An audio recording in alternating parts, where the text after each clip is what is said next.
Well, hello, wealthy women.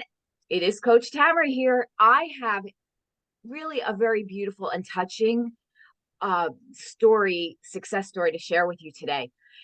This is a woman that is just so passionate about animals, and the animals are passionate about her. In fact, she has a way of communicating with these beautiful creatures we're all blessed to share this life experience with. And she is able to basically be like the animal whisperer.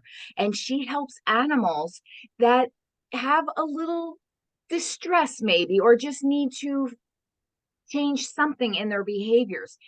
She's amazing. And I know that you're going to love this success story. So let me just pass it over and have her share her interesting work, what she can do for your pets and animals, how she can be of service to you.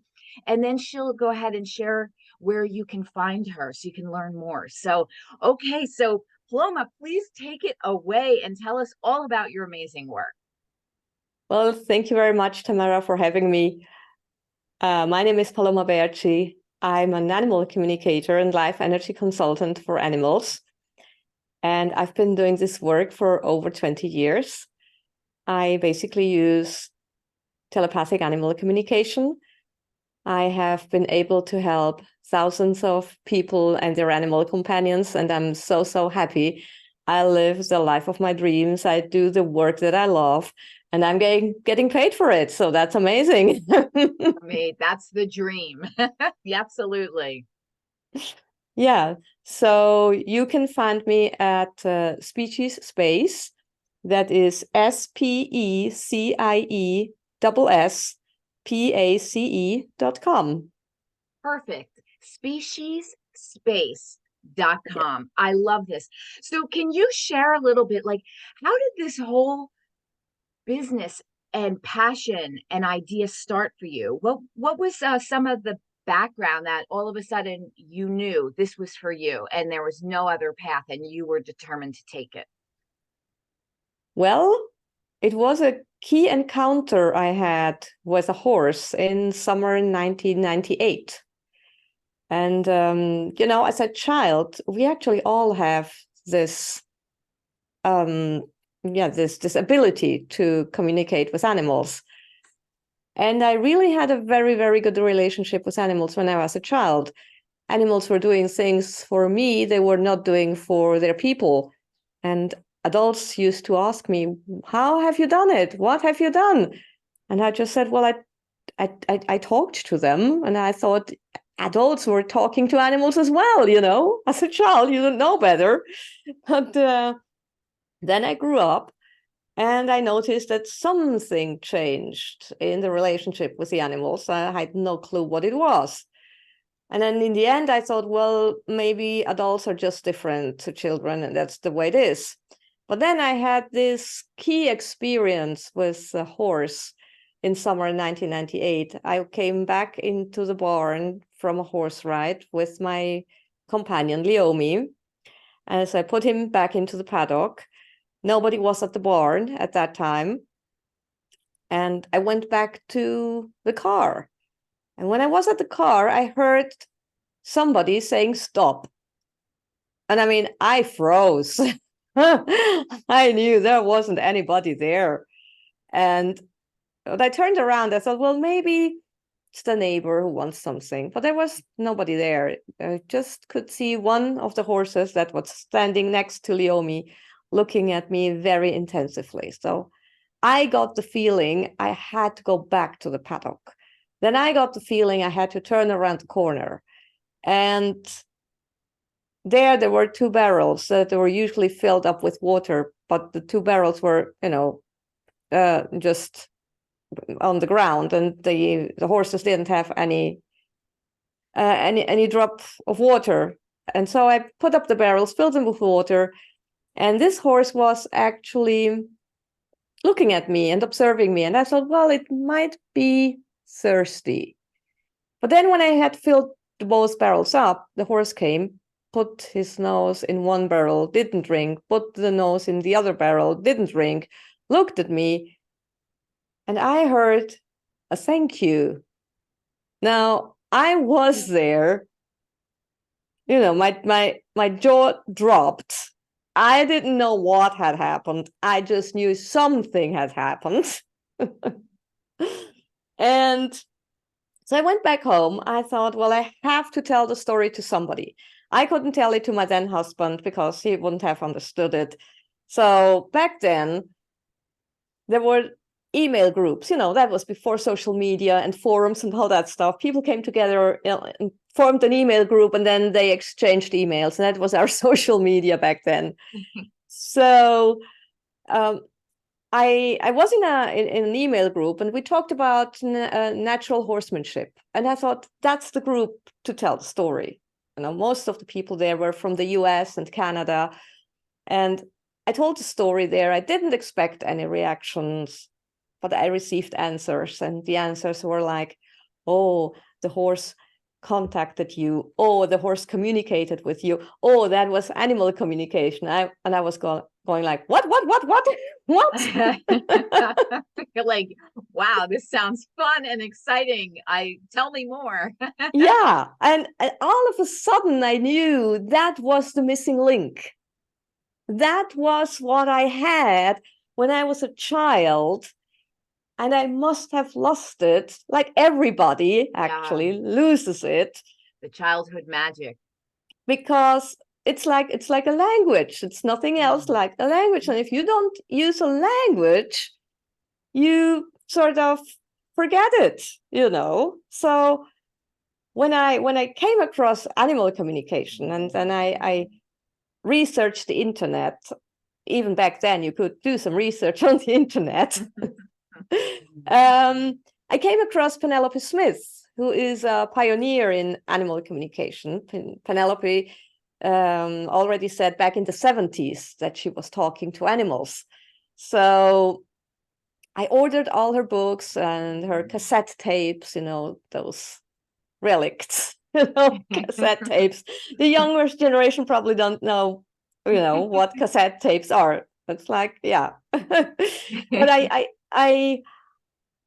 I studied animal communication on my own for 2 years, and then Penelope came to Switzerland in the year 2000. I took her courses, and from there, everything. I mean, it was clear for me from the beginning, that's what I want to do for the rest of my life. Wow. What a beautiful gift. There's so much that I can share and say about this. First of all, I know we all are just so in love with our animals, our little fur babies, no matter what type of species they are. We sense that animals have that innocence just like children do, right? There's that innocence that is not affected typically by the world, unless of course there's a bad situation for whether it's the child or the animal, then there is obviously some negative effects. But that ability to communicate is so obvious. It seems like it isn't obvious, but it is obvious. And any of us that have had animals in our life know that there's such a communication between tone and body language and eye contact and sensing, like when your animal knows you don't feel good and they come over and sit next to you. This kind of communication is so rich, full, endearing, beautiful, innocent, and to be able to have made a passion career out of such a beautiful, I mean, I think so many people would love to be doing what you're doing, and they know that this is a beautiful gift. And you have a special gift because there needs to be that calm innocence and connection of love and safety for that animal to feel comfortable with you. And I just think that this is one of the most beautiful career paths I've ever heard about. And I love that you just knew it. You just knew it, and that was it for you. There was nothing to look to the sides about. You were on your mission. And now I guess I just wanted to understand. So you can let us know some of the services. Like, can you give us an example? Let's say for dogs. So many people are dog lovers, and we know that there are dogs that people adopt, say from shelters, that maybe had a bad beginning and they're a little off and they need some help, how would your work, and I just want to point out that you can help anybody all over the world. They don't have to be in person with you. So Right. share a little bit, like if you're in Switzerland, but share if someone from New York called you and said, I have this dog that's really acting up. How can you help me? Can you share a little bit about like what your process would be, Yes. especially with an So, online community? yeah, sure. So, first of all, I need a picture of the animal with the name and the age. And if the age is not known, the approximate age, that's okay as well. So, and then I can, through the picture, I can make contact with the animal. But I usually do the communications with the animal and the person at the same time. So we would have, for example, a Zoom meeting I love it. where Love where this. I maybe even could see the animal on camera, but I still Yes. want to have a picture because I take contact with the animal before I contact the person, just to introduce myself and say, look, we're going to have a talk and learn a little bit about the animal, and then I contact with the person. The person needs to have written down their questions and what they want to say to the animal, and then we just have the conversation. That's And it's amazing. Like, and I can I mean, you can talk about anything with an animal, really. I mean, it might be, if, like you said, an animal from a shelter might be traumatized. I can talk to that animal and then see through the questions, get to the root of maybe that problem, because most people really only treat symptoms. And mhm. that's not the way to go. Sort of, oh, my dog is barking. I want my dog to stop barking. What can I do? And Right. then they do some silly things to stop the dog from barking. But a dog always has a reason why it barks. And barking is not like barking. So it also depends. You have different types of barking. And by the way, I'm also a certified dog trainer, so not I just an love animal that. communicator. There you go. I learned with Turi Trugas. So yeah, so really, then you have to identify, first of all, why is that dog barking? What is the dog trying to tell you? And then, maybe the dog is afraid and it barks because it is afraid, or maybe the dog barks because it sees somebody walking down the road, and the dog thinks it's his responsibility to tell you that there is a person walking down the road. But if you tell tell the dog, oh, thank you very much for barking, and that's actually something people usually don't do. They don't thank the That's dog for true. barking. Yes. They just say, shut up. Instead of good boy, good girl, right? Yeah. Exactly. Instead of saying, Mhm. oh, thank you. Oh, I've seen that person. Thank you very much. I take over now. Yeah. So really take the responsibility away from the animal and make it your responsibility that the animal notices, oh, okay, my human has noticed that everything's okay. I That's a love this. completely different approach. Yes, it really is. And it sounds like it comes down to the typical communication we should all be doing, whether it's for animals or children or each other, where we listen instead of talk too much. We hear, we acknowledge, we validate the emotions, and then we come and say, thank you so much for sharing. Now, let's find a good solution to this, right? It sounds like this gentle conversation we should be having across the board. And there is such truth in how the senses really kick in, because when you think even about a child, of 2 years old that doesn't have all the education yet to even understand. They understand tone. They understand sensing that this is a safe space. This gets all communicated. And one of the things that I really I had mentioned to you before, but it was really apparent, was a show that I saw in which the goal was to get the horseshoe off of the horse. And it was a challenge for a group of women. And any woman that went up and was afraid of the horse or just had unresolved issues, that horse, without words, sensed it and would not lift its foot up because it sensed the other person's aura, feelings, just the whole thing. And it refused to put its foot up to get its horseshoe removed. Then the trainer talked to the person and said, listen, you need to relax. The horse is sensing your anxiety, it's sensing your fear, all the things, whatever it might have been.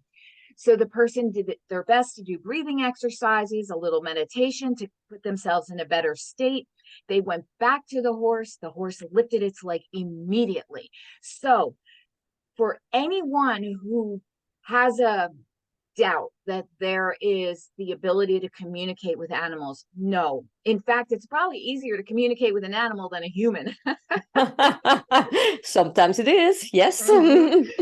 So I just love this, and I am sure that you have been able to help so many animals and bless others with, a new and improved fur baby and just all the things. And I just really want people to, we all are so very soulful and we love animals. And I just love this work. And I just really want to go ahead and mention again, if you can, your site one more time so people can reach out to you. Yeah, so it's speciesspace.com. Love it. Love it. All Speciesspace.com. one word. Species I space. love it. It's one word, yeah. Great. It's a great name. All species, right? Okay, so now what we're going to do is have a little round of success questions. And these go into, a little bit more about the mindset and, certain things that you do every day to keep you on your path to your goals. And we do this because we know that if it helped you, it'll probably help another woman in the pursuit of her dreams and goals. So let's see. So we really covered the first question, about your big vision and, your passion work. So the next question I want to ask you is, how has this work empowered you personally? Like, how has this made your life just magnificent? I know that you spoke a bit to it, but maybe one more time, what is the biggest thing about the work that you do that has empowered you? It's really the feeling to know that I can help so many people and so many animals, and that I'm just here to serve, really. I'm here to help people expand their consciousness. My goal is really to get people to see that we can and we should communicate with animals on an eye level. Yes. They're not here for us on Earth. They're here with us. Oh, I love that. That's beautiful. Keep going. Love that. So I have learned so much from the animals. I want other people to learn also a lot from the animals. So I love teaching this. I don't just communicate with animals. I also teach people how they can communicate with their animal companion. And I remember one day I asked my dog Nebo, how is it that animals can love unconditionally and people have such a hard time doing it? Humans have such a hard time doing it. And his answer was, we don't blame anybody. When we are in a situation where we don't want to be, we ask ourselves, how on earth have we put ourselves into that situation? And I thought this was so deep. And the funny thing about it was, many years later, I was in an event, like Have Another Mindset event and so on, and the person speaking actually said exactly the same thing. Stop blaming people, stop blaming your environment. And I go like, oh, I heard that before. Oh, That actually gave me tears because it's so true about the unconditional love of animals. Like I love this. And you just also mentioned like it's a double blessing because not only are you able, your work helps animals, but you help the people that have the animals and their life gets a major up level of joy, basically. A joy that childlike beauty and wonder and innocence where you can imagine running through the fields with just total arms out, smile in the sun, joy, like your little girl in you, right? This is that ability of what that tender communication between an animal and the person, the shared double blessing. And it gets people back to a sense of that happy joy, one of which is stop blaming the world, just own your beautiful life and focus on the gratitude, right? And an animal can Right. help you bring that in. Yeah, I And just take responsibility for your life. yes, exactly. God, it's amazing how this really spins into all parts of the whole life experience. So like beautiful. I love it. The next question I wanted to ask you, obviously you have just such a joy business, a joy passion, joy life, and empowers you in so many ways. Why would you encourage another woman to build their own business and for the sense of empowerment? Like, in, how would you suggest that she just go for it and empower her life like you've been able to do for your own? Oh, that's the best thing somebody can do, really. I remember, I think I have to go back a little bit to Mm-hmm. really get to the point where I decided for myself, sort of, watch me. and Mm-hmm. and that was, I was about 17 years old, and I was having an argument with my dad. And I told my dad, look, I'm out of here when I'm 18. And my dad said to me, huh, and how do you want to live? Where does the money where does the money gonna come from? No, forget about it. I'm paying this, I'm paying that. You can eat because I'm paying for your food. Now, as long as you are here, you do what I say. That was sort of his thing. Mm-hmm. And I actually, said, okay, good, fair enough. I can't move out when I'm 18, but nobody is going to say that to me ever again. No man is going to say that to me ever again. I'm going to be an independent woman. Watch me. Fantastic answer. I mean, you're like the role model for my business. I mean, this is exactly what I live for. That's empowerment of women to have their independence so they're free to make the choices they want to make and live the life they want to live. It's everything. And and we have to train ourselves with this mentality. Watch me. I can do this. I will do this. It's my life and I will make my dreams come true. It's the most important thing. So this was a fantastic answer. And I'm sure there's many people that can relate it, whether it's, a dad or a mom or a husband or a friend or a sibling, whatever. Somebody in somebody's life have said, yeah, that's kind of a silly dream. And you can either go and let that define you and not get up, or you can get up and fight for your dream. And please get up and fight for your dream. It's your life. Oh, They're definitely, doing their yes. life, right? Yeah, Yeah. exactly. Okay, so on that front, then a woman starts to go for her dream. What would be your number one tip for her to grow their business, especially in the beginning? Take risks. Mm. No risk, no fun. I love it, right? Yes, no risk, no fun. That Yeah. is so true. This is so true. And I also find I find a lot of business owners there is a risk, they have a ability to take those risks. We're a little bit of a rebel and a maverick, all of us as a combined whole. So that's to our advantage, right?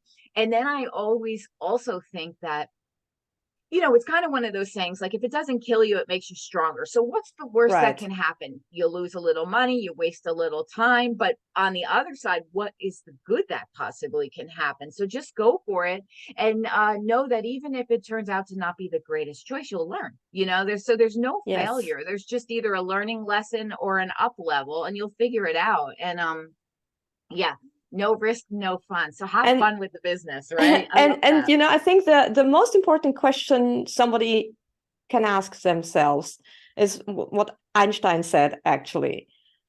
You have to decide, do you live in a friendly universe or in in a universe that is not friendly, in an unfriendly universe? So what is your belief? Do you live in a universe that is friendly, that actually looks for you, that the universe has your back? Mm, Or do you think everybody and everything is against you? yeah. And you know what? You're right. Either way. So you decide how you want to look at things. The way you look at things is very, very important. If you change the way you look at things, the things you look at change. I love this. And it's so very true. And this kind of goes into that whole energy essence, which, at the root of your work, I mean, is the root of your work. Basically, when you communicate with animals, it's that energy you're projecting, right? And that's being reflected back to you, which is the same concept of the universe, God, spirit, soul, whatever you want to call it. That is the whole of it. Really, it is how you are experiencing life is what you're putting out there, and therefore what will turn to you. So this goes right into the whole energy mindset manifesting topic that we all really know in our hearts that this is it. And it's all those divine downloads. Like, for example, like when that in the very beginning, I think you said you were 17 when the horse said to you, stop. That was No, a no, divine I download. wasn't 17 back then. That was Oh, 1990. That was sorry. Yes. But the whole idea when of I that, talked to my dad, and I that's right. sort of Sorry. decided back then, Yes. I have to It, live a life that makes me independent. exactly. But I just like when that horse, you heard stop, he needed water. This was that energy, that divine download, that soul connection. And so I love your answer because, yes, exactly. We have to be really aware of the thoughts that we think often every day. And so then on that note, then one of my next questions I always like to ask is, how do you get in touch with your energy, with your good spirit, your you know manifesting powers? What is the routine that you use to do this, and how often do you do that? Well, the first thing I do every morning before I even open my eyes is smile. I mean, really, put a smile on my face. And it sounds silly and easy, but I can tell you it's not. Yeah. It's not easy. At the beginning, it wasn't easy at all. And the thing that happens when you put a smile on your face is it's actually a mechanical thing. You press on a certain muscle, and that muscle presses on your brain, which then starts to release happy hormones. So you start the day on a good foot, actually. i I love this. And that's very interesting that you say that, because ever since I was a younging, I always was reading the self-help books, the self-growth books. And I don't remember where I read it, but it kind of is this concept that you're talking about. And they said, take a pencil and put it, between your nose and your mouth, so that you have to hold the pencil in place. And in order to hold the pencil in place, you go into a smile structure, or else the pencil will fall, right? Frowns won't hold it. A smile will hold the pencil. And it was this exact concept of, acting as if, kind of, like you psych yourself out. But I didn't realize that the actual muscles press on something to go to your brains and release the endorphins. So that's really excellent, right? Yeah. Right, yeah. And then I use gratitude. I mean, gratitude is the key to, I would say gratitude is the key to success, really. Be grateful for what you have. Say say thank you for everything. I once made a challenge where it was say 100 times arigato, which is the Japanese word for thank you. That was a challenge by Ken Honda. He's a great man, about money and money management. And, he's the Zen millionaire, I think he's called. So he had this challenge, 100 arigatos a day. Now, say 100 times thank you every day. Now, that's funny. I ended up having more than 100 per day because you start seeing everything, you start looking out for things. What can you be grateful for? Oh, I'm so grateful I have this kitchen cupboard where I can put my things in, And I'm so thankful and grateful for the running water. Oh, I don't have to go and get my water somewhere. I just open, the tap and there it is.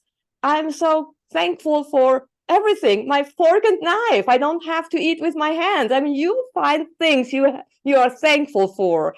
If I need 100 arigatos. I love this. I love that challenge. Let us all do this challenge. I am a big believer in gratitude. It's really how I run my life. And even when the things that are a little tough come up, I'll say, okay, this is not happening to me, it's happening for me. What is the good that I can find in this situation? And that, of course, that gets a little bit more challenging depending on the actual situation. But it's such a great mindset to always be looking for the good, look for the flowers, not the weeds, right? Right. Because you're going to find both, whatever you choose to focus on. So focus on the flowers, right?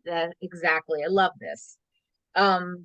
Let's see. So I would say that you absolutely believe in manifesting. And so can you give an example? Let's say there's one thing in particular that you really want to manifest, something that physically show up in your life, whatever it might be.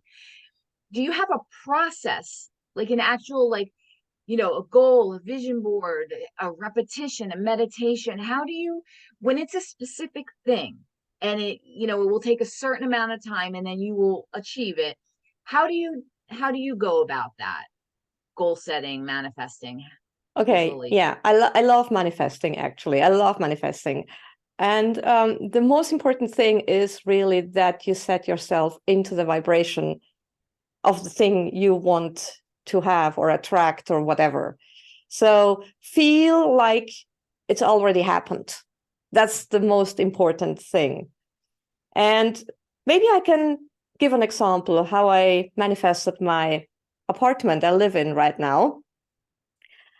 I actually wrote a letter to myself saying, I'm so happy and grateful now that I live in a 2.5-room apartment where there are no stairs because I had my older dog.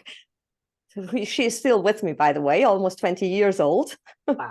Beautiful. And I didn't want her to have to walk any stairs. So I thought there are no stairs, where there is a nice garden that I can fence so my dog can go in and out as she pleases, where people don't walk next to your door when they come in and out of the house, and so on and so forth. So I wrote every single detail that I want to manifest. I wrote it down. I wrote even down the price. It's very important as well. Write down the price that I want to pay for the apartment. So I wrote it down, and then what you do is the following: you read it every morning before you get up, because then your brain waves are in an alpha state. In order to visualize, to have a, in visualizing, you do in a alpha brainwave state. If you do visualizing in a beta brainwave state, it's not going to happen. And we are usually in beta during the day. And most people are even in high beta during the day. That is, stressed and anxious and stuff like that, And we have a healthy beta, but we have then the high beta, and most people are in high beta. So if you start to visualizing there, it's not going to happen.